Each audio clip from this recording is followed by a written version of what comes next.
Hi, I'm Margaret Beserra with the Stan Winston School of Character Arts. Welcome to my course, Out of the Kit Makeup, Prosthetics, Paint, and Hair Work. It's important to know how to handle a last-minute project.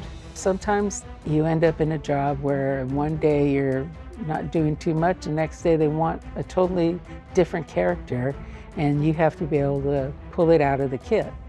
In today's course, we're going to be starting with the application of a simple prosthetic nose piece. Then we'll go into color theory and why it's important to know your colors for layering and adding depth to your skin tones. Once the painting is all done, I will show you how to prep your hair for a sort of scruffy, short, chopped hair look, and then we'll do the application of the hair and how you clean it up and finalize the look.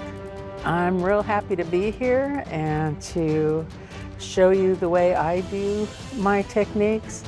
Every makeup artist does it a little different. I hope you learn something from the way I do it and can apply it to your practice or actual jobs.